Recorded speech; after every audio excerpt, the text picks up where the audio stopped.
Итак, друзья, привет! С вами снова канал Forest Home, и сегодня у нас крайне необычный выпуск, так как он гостевой.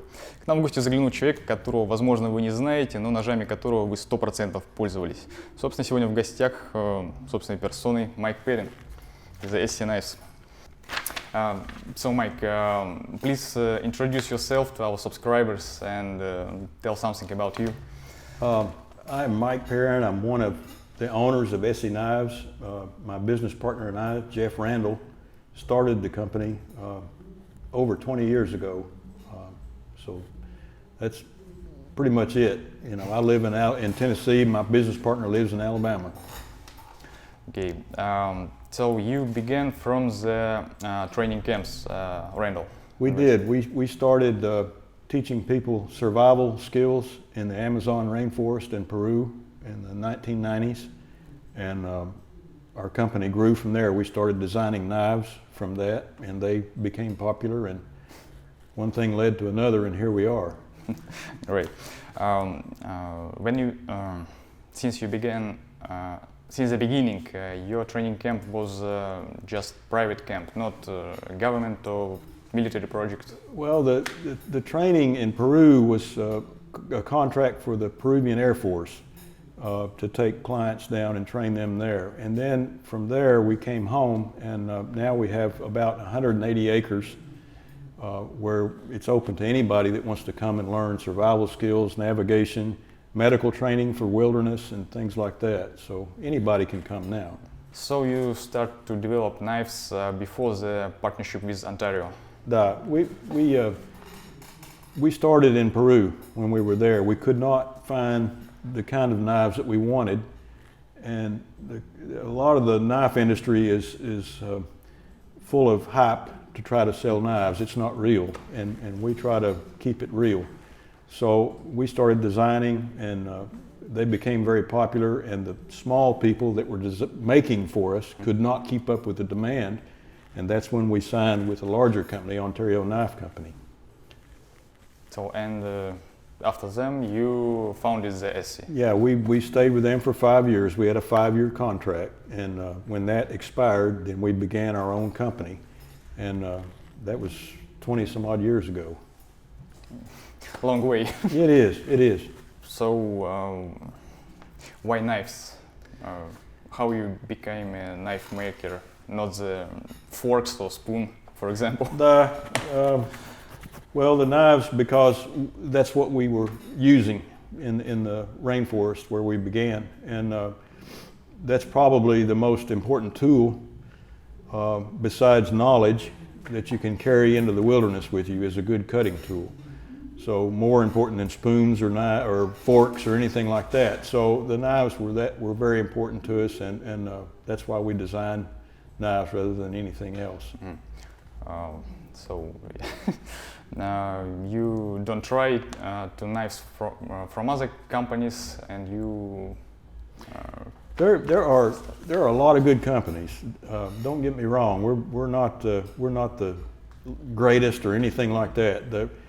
There's an old saying in the knife industry: "There's nothing new under the sun when it comes to knives. Everything is just remade and remade over and over."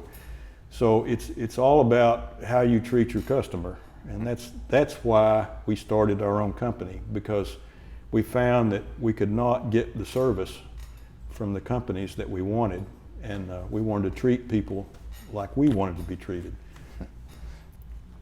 So it's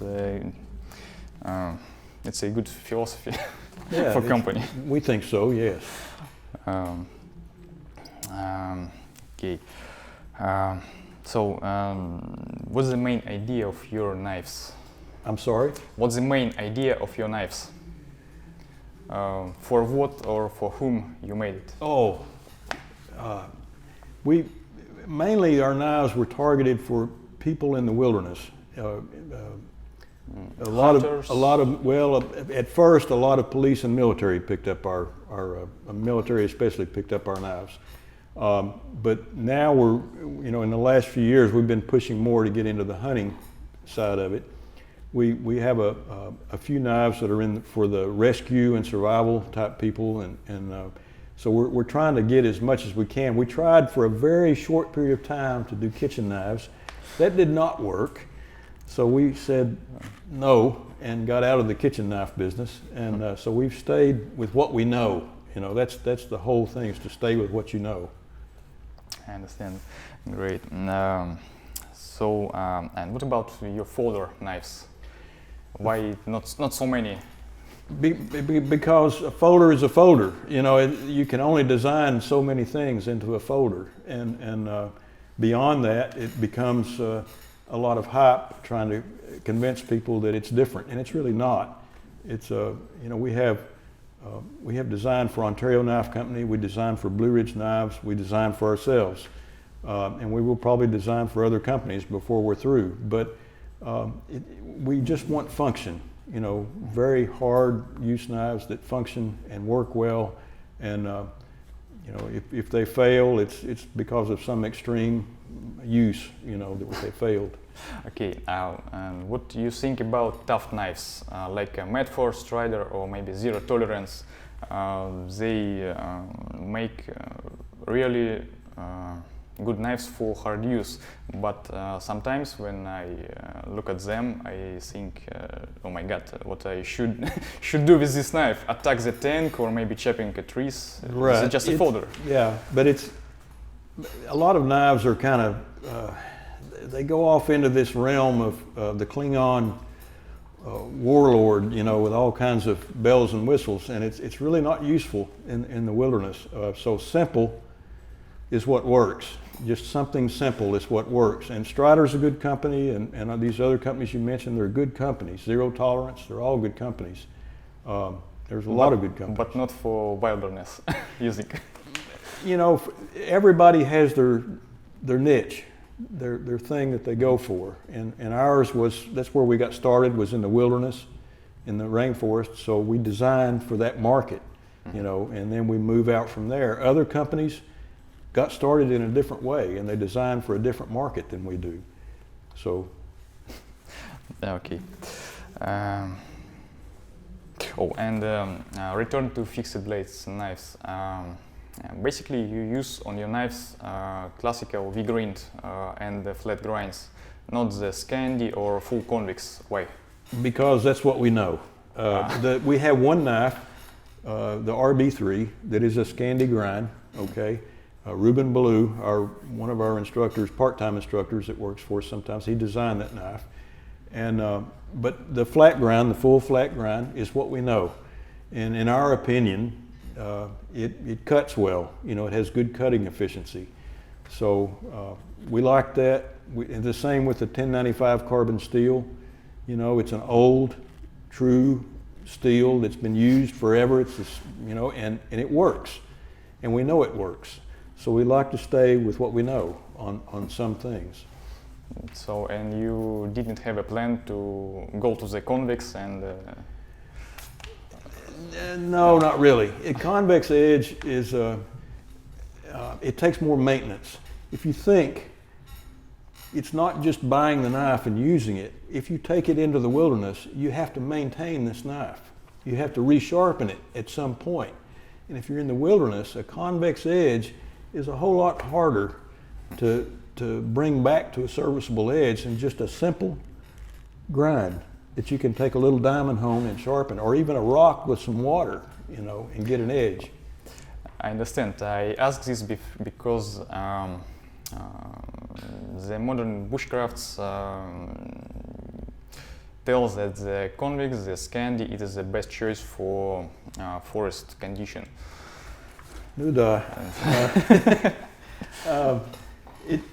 that's the bushcraft community. That's actually a whole different market, the bushcraft community. And those guys we've tried to market to also, and we do. And we have Ruben Ballou is part of that industry, that market right there.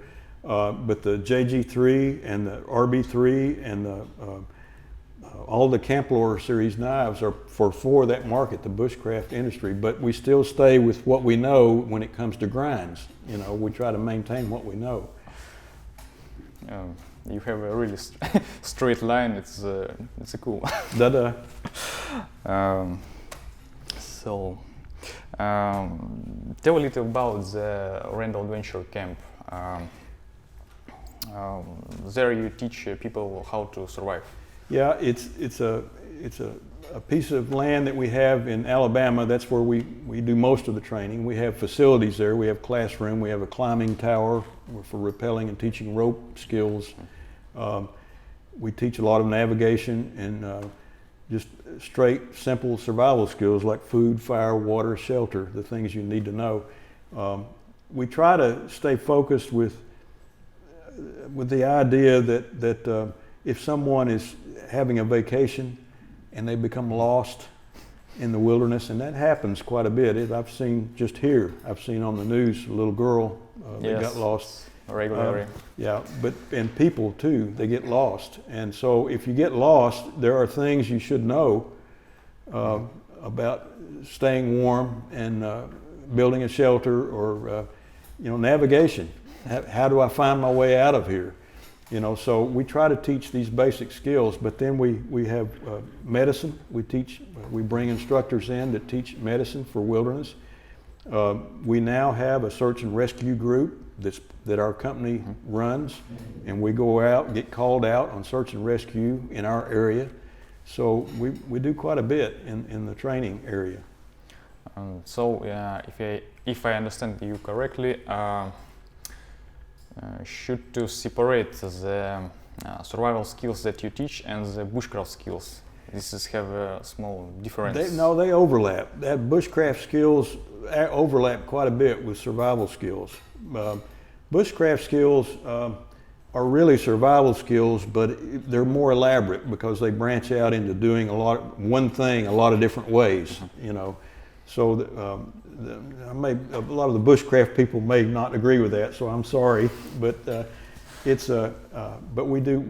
Patrick Rollins, who is our lead instructor, is real big in the bushcraft community, and he's very good at doing a lot of skills in bushcraft, and so is Ruben Ballou. And James Gibson is another guy that works part-time for us a little bit, and he's very good in the bushcraft skills. So we try to, as long as we know it and we can teach it, then we do.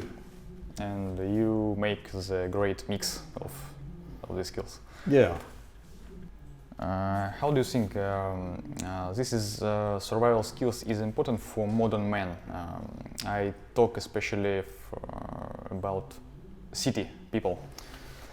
Well, city people take vacations, right? City people are going to get in their car and they're going to drive out to the, if you're in near Novosibirsk or Barnaul, you may want to go to Altai, so what happens if your car breaks down and there's no one there, and you have your family?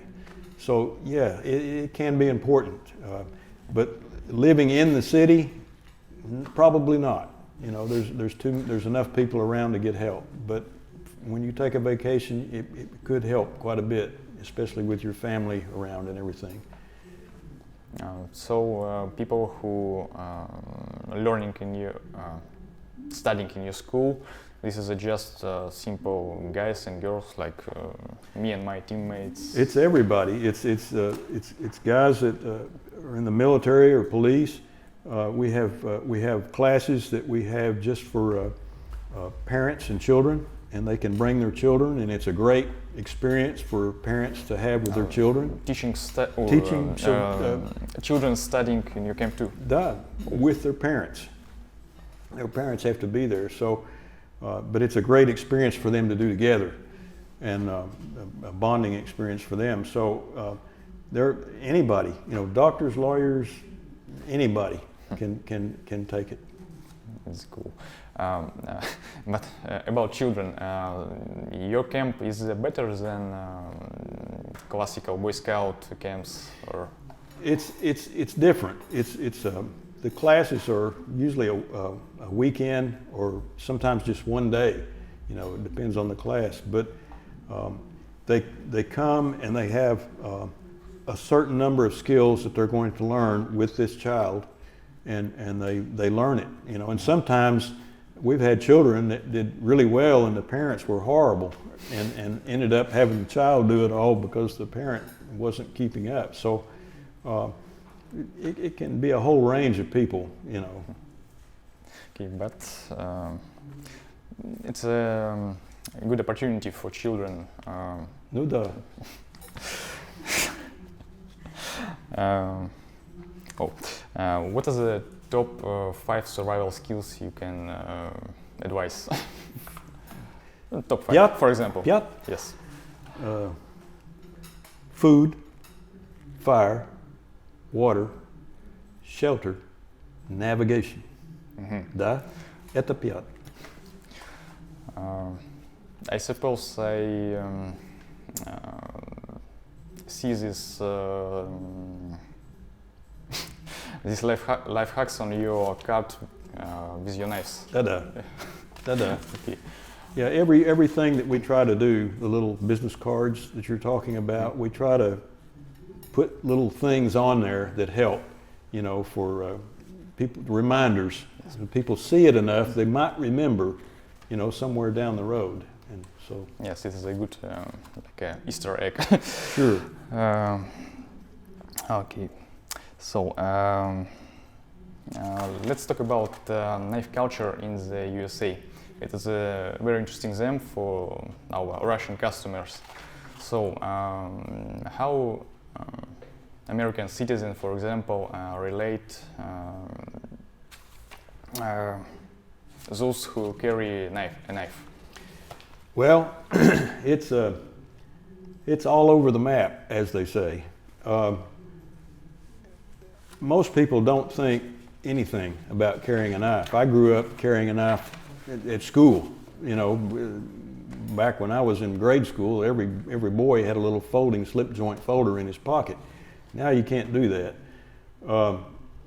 But most people will have some kind of knife in their pocket. There are people that don't want anybody to have a knife, and there are those people too. You know, the trick is everybody to get along. You know, and that have differing opinions, and sometimes it's difficult. Sometimes it really is, but knives are okay. Nice to hear it, because in Russia we have more stereotypes about folding knife, for example, in your pocket. Many people, and especially police, think that a knife it is just a tool for crime. That's why, look here. That's why I carry, when I come to Russia, this is what I carry. Oh, very peaceful thing. Yeah, this scares nobody, and if it gets taken away from me, I'm not worried about it. But I have the folder I carry at home is a Chris Reeve Sabenza. I've carried it for 20 years, and but if I carry it here, I don't know. Maybe it's a problem, so I don't bring it. More questions to you from policemen. Да. In this situation, people's born joke. If some policeman ask you why you carrying a knife, you can answer because it is my face. What kind of face? The face that meat is better to cut than the break. Yeah. So. It's hard to have a different knife law in the different states in your country. There is a company, or an organization rather, called Knife Rights in the USA, and they keep up with all the different laws and rules and regulation. Every state can have a different law. Every city, every county can all have different regulations regarding the carry of knives. Most are not strict about what you carry. You would not want to carry a large knife out in the open and walk around in Chicago or Los Angeles or someplace like that. It would not be good. But most states are pretty tolerant of carrying a knife as long as it's not in full view. You know, there are states in the Midwest, you know, that they don't care. You know, whatever you want to carry. You open carry for firearms. You know, you can carry a pistol on your waist and walk into the grocery store. So it's all over the map, you know, for that. I heard many jokes about California's law. So Yeah. 3 inch of blade. It's really? Yeah, well, California has a lot of strict rules. There are other states too, but I would add to that. The first time I came to a knife shop in Russia, I was given a book of regulations for knives that could come into. It's this thick.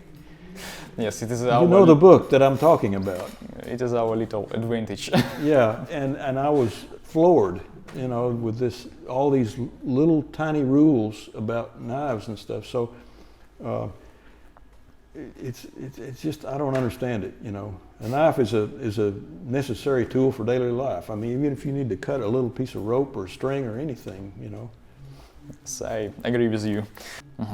Next question was from about your EDC, but you show us. Yeah, great. This is only for travel that I carry this. My everyday carry is the Chris Reeve Sabenza. I carry a Zancudo sometimes at home. Why not a Vispa?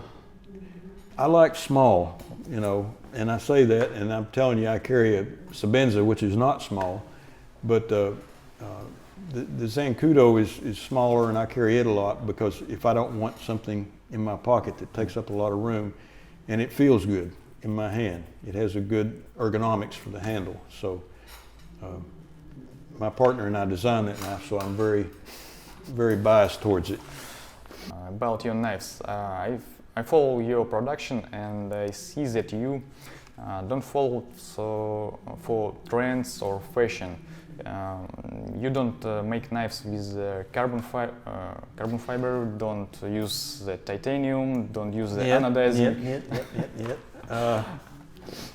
This goes back to how we started this conversation. You know, we're Jeff and I, we're kind of dinosaurs when it comes to producing knives. And the shop in Idaho Falls, Idaho, which is Rowan Manufacturing. Sean Rowan, that's the man that started making our knives when we began our own company. He's the same way. He's very old school when it comes to making knives. So again, this goes back to staying with what you know. And we are very comfortable with the style of knives that we produce. We're very comfortable with the materials that we use. The micarta, the 1095 steel, we do some 440C stainless. So we try to stay with what we know, and that way our product is the best it can be in that style and with those materials. The 1095 steel, for instance, the heat treat that Sean Rowan uses for the 1095 steel, I don't know anybody else in the industry that has the heat treat that he does. You can take a knife and put it in a vise and bend it 30 degrees and it'll go back to straight. So you can't do that with a lot of knives. So it's exceptions Lynn Thompson. Lynn Thompson. Lynn's a good guy, cold steel. He likes to do these tricks. Я знаю. So main conception, if it works, don't fix it. In one interview I read one interview with your partnership, Jeff Randall, and he said that the ESEE makes simple, ugly knife, but it does work. So you agree? And you know, Jeff and I both are, we're a little bit difficult to get along with out in the world. And we've always done things, even before we met each other, we always did things our own way. And that worked sometimes, and sometimes it didn't work. It doesn't always work. But when we get along together because we have the same philosophy about how to do things. And so if we find something that works really well, we will probably stay with that for a very long time because we know it's going to work. And the main thing is it works for the customer. You know, I want to know if I sell a knife to a guy that when he gets out in the wilderness somewhere, it's not going to fail and it's going to do what I told him it would do. So that's why we do what we do. I almost forgot. Tell please the story of how was born the knife from your collaboration with Escobar. Ethan Becker. That's how that was born. Ethan Becker, we've known for quite a few years. We knew him when we first got started. Before we first got started, we knew Ethan Becker. Ethan, it was the inheritor of a large cookbook in the United States, The Joy of Cooking. And he's been involved in the climbing industry, developing all kinds of climbing tools, and then he got into developing knives. And so he's been a great friend to us, and he came along with wanting to do something similar to our Azula. Mm-hmm. He liked our handle, but he wanted to use his own blade. So he asked us, can I use the handle? And we said, sure. And of course, it's a K-bar product. That's not our product. But we allowed Ethan to use that handle. So that's how that happened. Everybody in the knife industry knows each other, at least in the USA. I will qualify that. In the USA, we all know each other. And we all, for the most part, get along pretty well. You have just a partnership or maybe friendship with other knife makers? We do collaborations, with other knife makers sometimes.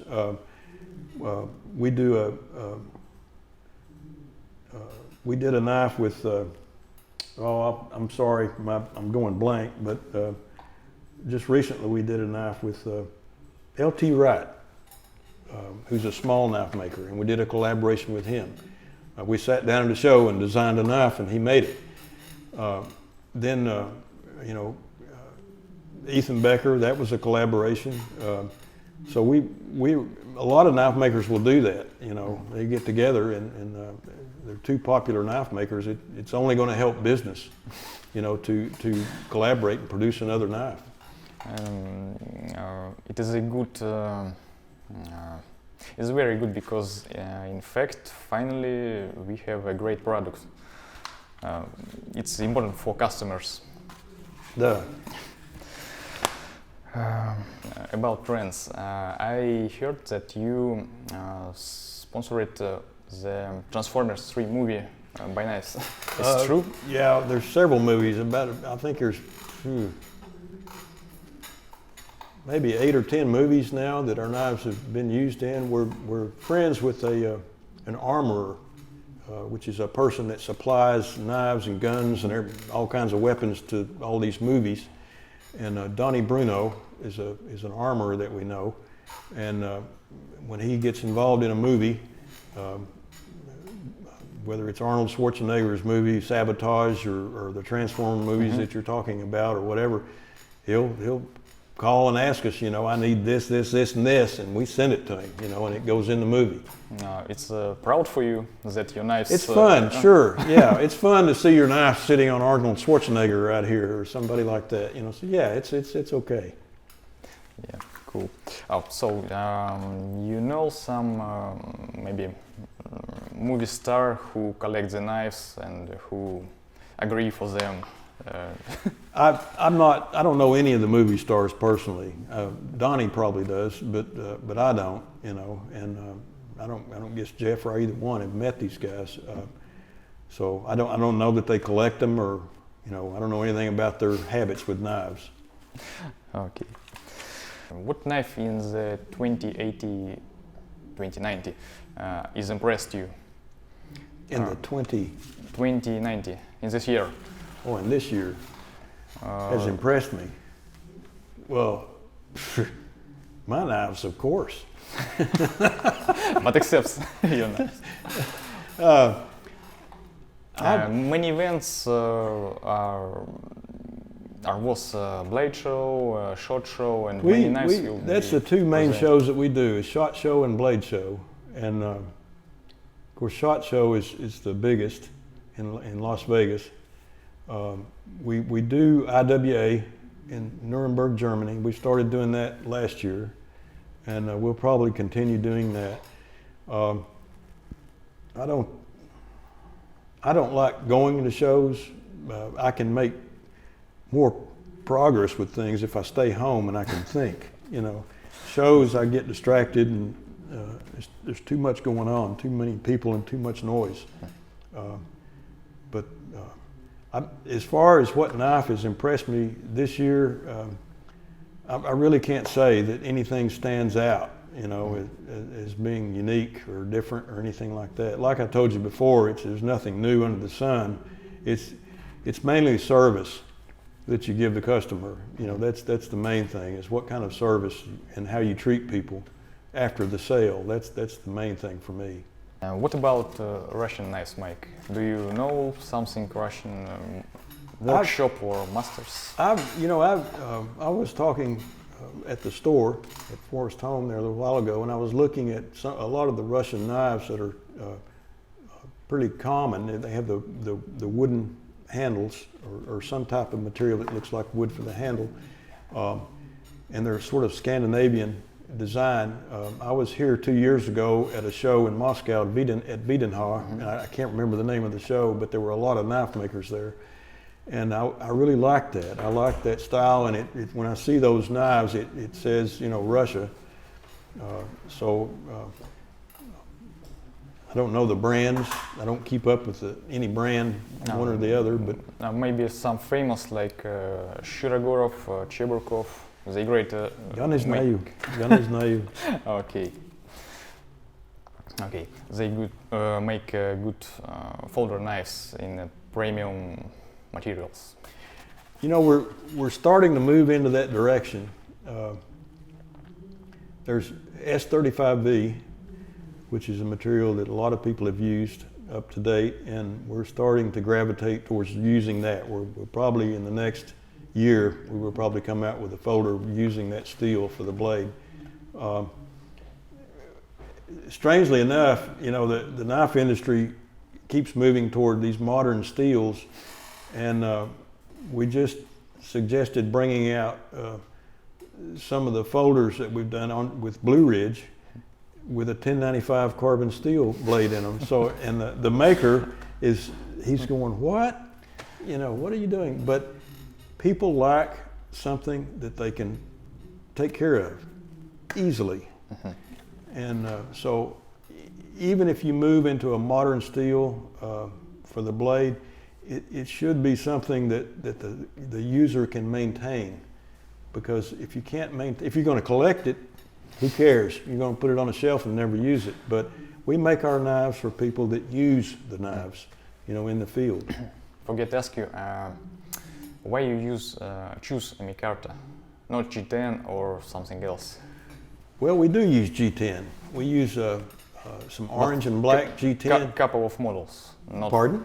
Couple of models, not all. We do, but because people like micarta, you know, that we try to listen to the people that buy our knives, and that we get feedback from everybody, and they like the micarta, especially the canvas micarta, because you get a good grip on the canvas. And it's not so important, but it have a pretty look.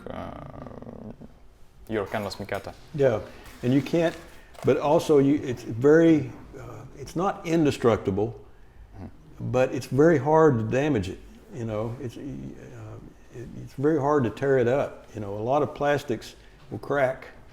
Or if they get too hot, you know, they can melt. Micarta is a tough material, man. You can get it burnt. You can do all kinds of things to it, and it will still work. So, you know, things that work, that's what we like.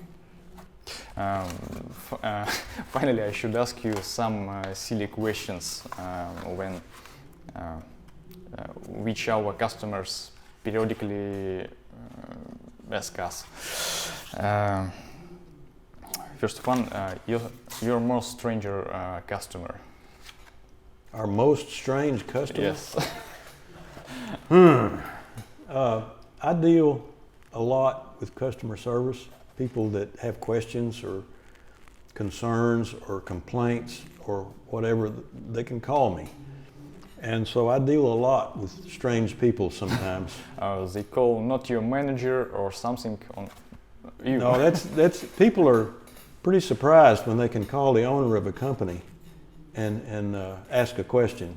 You know, we're a small company, so we don't have a lot of people that work for us that answer the phone and answer questions. People, if they have a question, they can call and talk directly to the owner, you know, and if the owner doesn't know, then there is no answer. But as far as strange customers, there are a lot of strange people. You know, you can't make everybody happy, so sometimes people go away not happy. But most people, if you just talk honestly with them, you know, usually things can work out okay. How many knives in your private collection? In my private collection? Yeah, do you collect knives or not? Ja, nee, no. So many? Yet, I don't keep up with them. You know, I have a few here, a few there, a few there, a few there. Suda. In every car, in every backpack, in every pocket. Well, you know, you can never have enough. You know, I have, you know, in my farm vehicles, I have machetes. You know, laying in every farm. In my truck, I have a machete. You know, so I don't know how many knives I have. You know. Okay, you keep your knives or maybe knives from other companies? Oh no, if a knife works, I don't care who makes it, whether I made it or some other company makes it. The machetes, we have machetes that we have made for us with our name on them, but the machetes in my farm vehicle are probably going to be Gavilan or Tramontina or somebody like that, you know. So simple. Yeah, so I mean it's whatever works, you know, is whatever's available, and if it'll work, that's fine. If a knife does not work or a cutting tool does not work, I'm not going to keep it around. I will get rid of it, you know. So. Okay, can I ask you make some marketing turn to our subscribers? Can you say that Tramontina knives is the best choice? Tramontina? Yes. Tramontina is the best choice for a certain environment. For our time that we spend in South America, in the Amazon rainforest, that's as good a tool as you can have. The people that live there build boats, houses, and do everything with a Tramontina machete. So I saw sometimes in Discovery that the wild man skinning the alligator by the Tramontina. Yeah, anything. You know, they clean game, they do anything with it. So it's not expensive, you know. It's easy to maintain. You can sharpen it very easily. It doesn't matter that it rusts. If the handle breaks, you just wrap tape around what's left and keep using it, you know. So if a knife works, it doesn't matter who makes it. You know, it really doesn't. It is a great rule. Yeah. For lifestyle. One of the most popular question in our country. What do you think about self-defense with the knife? I don't know. Я не знаю. Потому что I'm not in that market. I don't know anything about self-defense with a knife or fighting with a knife. I don't know. I don't ever train that way. I've never had anybody train me that way. I've never had any reason to use a knife to defend myself. So I don't have an answer for you there. There are other people that create a whole company based on that, and I leave that to them to do, you know, but that's not for me. Okay, but if we talk not about the market, about life, so if я понимаю. Any cutting tool, if you're in a bad situation, someone wants to rob you, the best policy is to give them what they want, you know, and then they go away. If they don't go away, then yeah, you have a knife, and it doesn't matter what the knife is, you know. Most people are cowards when it comes to taking advantage of another person. So if they are presented with a knife or a gun or anything like that, they're going to back off. It doesn't matter. They're not going to care who made the knife or whether you know what you're doing with the knife or anything else, it's sharp, and they're going to back off. So that's the only philosophy I have about defending myself with a knife. It's a last resort. Next popular question, especially in our shop. What's the best blade steel? But I know the answer, 1095. Karen. What's the best what? Steel. Steel? Blade steel. You know, for 1095 for certain things that we use the ESEE 8 for the folders a lot because it works really well and it has some rust resistant qualities to it, which is important. In a fixed blade, we use a lot of the 1095 steel. We have some for the ESEE and the ESEE 4 we produce in a 440C stainless because we have some customers that request it that live near water, salt water particularly.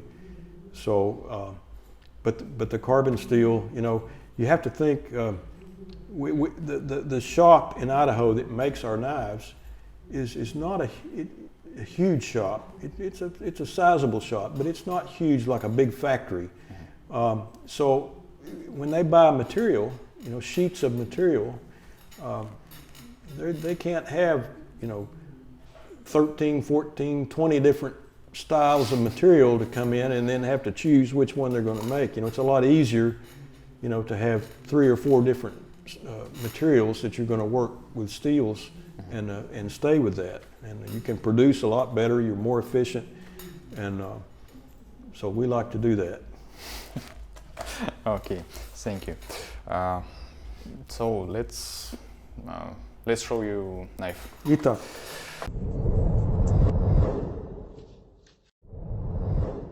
So Mike, choose any one of these knives and give us your professional opinion. Choose anyone? Yes. Well, the one I saw first, I was looking at these a minute ago. It was this one.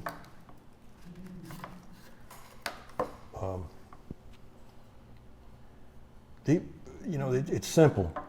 I like simple knives. It has pretty good, feels good in the hand. This is has a good grip. It feels like it would be able to hold on to it, if it were wet. You got to understand too, in my mindset, I'm always thinking of in the rainforest somewhere or something. So in a wet environment, that would grip really well. And it's got a good blade shape. It's a convex grind, which for me is more maintenance to try to figure it out. But I like this. I was also saying it's nice work on the sheath. It's not always just the knife. The sheath is important too. If you don't have a sheath that will last, and retain the knife, you lose the knife and then you're out of luck. So that's nice work on that sheath. About sheaths, what do you prefer, leather or maybe some polymers? I actually prefer an injection molded polyethylene sheath. Leather's good for some environments or for certain knives. For the bushcraft community likes leather because it's traditional, right? But leather rots, and that's the problem. In wet environments, it does not perform very well. And so I like the injection molded polyethylene because it lasts in water. It doesn't deform when it gets hot. There's another material on the market called Kydex. Kydex, its failing is that if it's too hot, it will deform, and then it doesn't work anymore. If it gets too cold and you whack it, it'll break. It gets brittle and breaks, but polyethylene doesn't do that. It always retains its shape. So that's my preference, is the injection molded polyethylene. I suppose that one and this knife, just because of their simple. And this would be a problem for me because if you look, when you take this out of the sheath, the first thing I see is that knife is going to cut that strap eventually. Yes. And that's going to be a problem. And we've run into that. We've had to modify our designs on our sheaths because of that very problem right there. The knife will eventually cut that open. But having gotten this one out of the sheath, I like the handle. You know, that's micarta, Yeah. and I like that material. I'm not real sure about that blade shape, and that's about 3/16 inch steel, and you got a grind right here that would probably get real thin down here toward the edge. So I would worry about it right down in this area right here. I would worry about it breaking, chipping out, or something like there. So not so useful for hard use. You know, any knife, any of these knives, probably if somebody were knowledgeable and knew how to use it correctly, any of them would last forever. But the problem is, most people in the market don't know how to use a knife every day. One of the operations when you baton firewood, you know, is probably one of the hardest uses that you can do for a knife. And if you don't do it correctly, if you hit it off of 90, you'll break it real quick. And but I would redesign this sheath. I would real quick. This knife, yes, have a fire steel. This is Right. an important thing for wilderness. Do you use it? We do. We use a lot of these. We're starting to use more of the. There's two kinds of these. There's ferrocerium, which is what this is, I think, and it's harder, and it produces a good spark. But the best spark comes from another material that's similar to that called mish metal, and you can literally set carpet on fire with it. I mean, it's a very, very hot spark, and we've gotten to start to use that a little bit but yeah, we use these a lot. We like ferrocerium rods. That's an important tool to have in the wilderness. It won't decay. You do have to coat them. If you don't use them for a long time, you have to put some fingernail polish or something on them, or they'll oxidize on the surface and just melt away. So I want to see this because I'm attracted to, oh, that's pretty. I don't. This is a traditional knife from Игорь Пампуха. This is one of the Say that again. Игорь Пампуха. Uh-huh. This is one of the best masters of woods, traditional woods. What a beautiful knife. Yeah, that's a nice piece right there. And that's actually a functional knife. But the handle is really nice. It's real pretty. This is a Russian company. Yes. Yeah, of course. This is a 100% handmade. Wow. Yeah, you can see it. And you know, the work is all good. It's everything. There's no gaps in any of the work right here, which is most often when you see knives like this and they're not made very well or they're made quickly, if you look, there'll be gaps, you know, and they'll fill that up with glue and stuff like that, or there'll be a gap right here in the bolster right there. This is nice. It's a really nice piece. What kind of steel is this? Do you know? Wood, blood. Господи. Like a Damascus, but okay, yeah, I can see there's layering, or what looks like layering in here.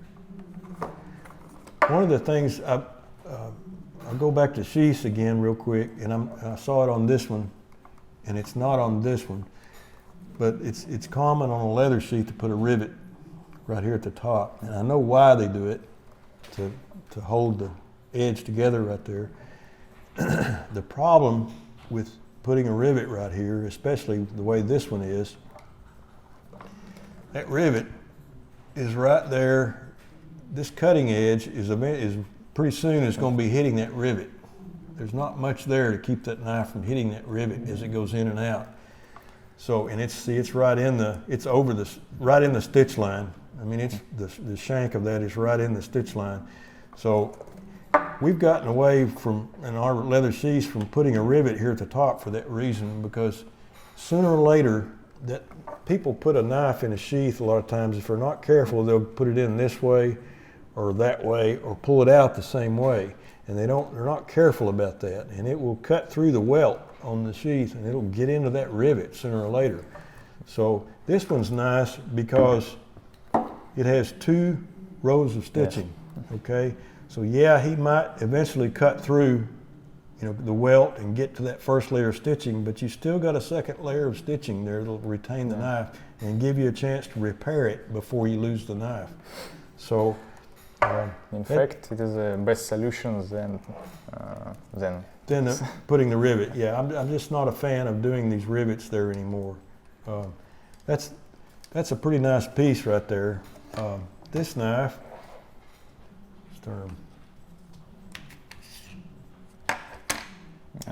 this is a Russian company, Kizlyar Supreme. They are famous in the West. They gone to the blade show, shot show. They try to. Yeah, Kizlyar Supreme. They have many knives for outdoor, for some tactical men's. Right, and this is one of the popular model. Yeah, this one, it has a military, tactical type look to it, and in a wilderness survival situation, I mean, it would probably just work fine. I hate the handle. I'll be honest with you. I hate this handle because it does not feel good in the hand. There's no ergonomics to me. It's this material. I don't think would do well in water. I mean, your hand would begin to slip on it. But if you look at your hand when you grip, the swell should be right here, yes, in the palm, and this not. The swell is way forward here on this handle in the wrong place. So I would not prefer to carry it, all the time. But in a pinch, yeah, I would sure use it. And the clip on the sheath, which is similar, they've got it where you can move it. It's going to hold the knife way away from the wearer, so you've got a distance of probably an inch from your belt that this is going to be sticking out. So I'm not real fond of the system that he's got here for carrying the knife on the belt because it's so far away from the wearer. I like the knife to be really close to the wearer, so that, because if you're going through the bush, you don't want something sticking out that's going to catch on vines and limbs and everything else as you're going through. I think it would lose this knife. I think I could take this knife and sling it out of here real easy. So it's not a real. So not for jungle. No. Let me ask you, what do you think about finger guard? This is a necessary element or not? It's not.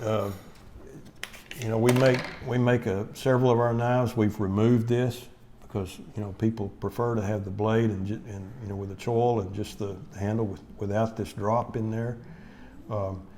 A lot of people like it because if they're working out here, it catches and protects the fingers and so forth. I'm kind of, I can take it or leave it. It really isn't important to me to have this. I know there are some countries that have rules about how big this can be and everything else. So our company tried to break these rules. If you looked on them, this moment is more thickness. So they break the law by this method.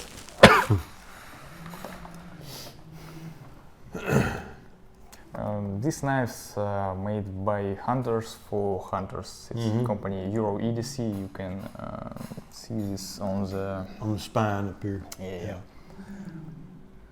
That's a very nice knife too. It has good ergonomics for the handle. A lot of times people will make this curve too close in.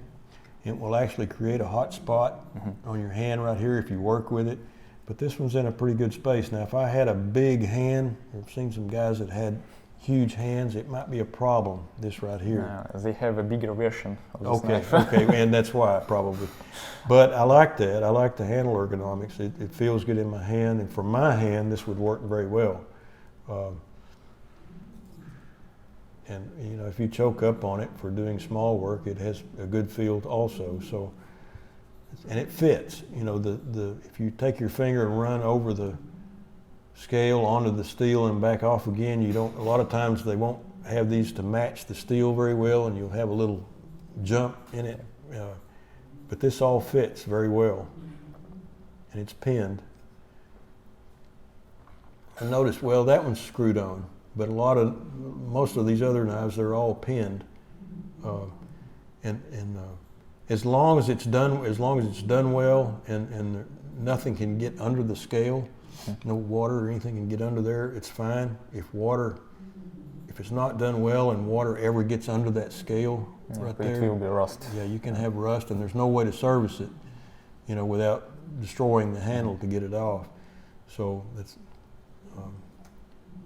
and I can see just handling it, and other people have handled it too. You can see how it's starting to get dark right here, right where your fingers pinch on it. And so this would eventually get very dark, but I'm fine with that. I have no problems with it. That would be a really nice knife. I mean, they're all really nice. I don't really care for this one too much, but the others on the table, I wouldn't have any problem. So this guy is absolutely loose, and others you can. You know, and that could be improved a lot if they would fix the sheath where it would hold the knife, because that sheath will not hold that knife. Eventually, you're gonna lose that knife. So the main problem is it needs to be tighter, and you could fix this sheath. You know, I could fix it by putting a pin right here or right here, which would make it tighter to pull in or out. Because that's the main problem, is it's too easy to come out. But if you pinned it right here or right here, it would make it a lot tighter, and then it would retain it. So, but any of these, they're really nice. This probably has the nicest workmanship, you know, as far as just overall workmanship. But all four of these are pretty nice. I don't have any problems. This one looks like it's maybe more of a production knife than these other three. I would say that these three probably are more expensive, in my opinion, and I'm just guessing. But than this one. But this is certainly a very nice, serviceable knife. It has a little misalignment there on the handle, but it's nothing that would bother anybody. And it's got "Made in Russia" right there on the spine. Main detail. Yeah. Pretty nice. It's nice quality. So, thank you for your opinion. Конечно. Mike, could you give some advice for our subscribers? Oh my, about the use of knives? Maybe About knives, maybe about life, about survive, something. Just try to do things the simple way. Whatever is the most obvious is usually what you ought to be doing. So keep it simple, and it's the same philosophy we have with knives, is to keep it simple. And always treat people the way that you want to be treated, and don't do otherwise. And usually things will work out okay if you follow that. So hopefully soon we will have better relations with Russia, and we will be doing a lot more business here in Russia, hopefully. I hope too. So, thank you so much. It was a big pleasure to talk Спасибо with you. большое. Thank you.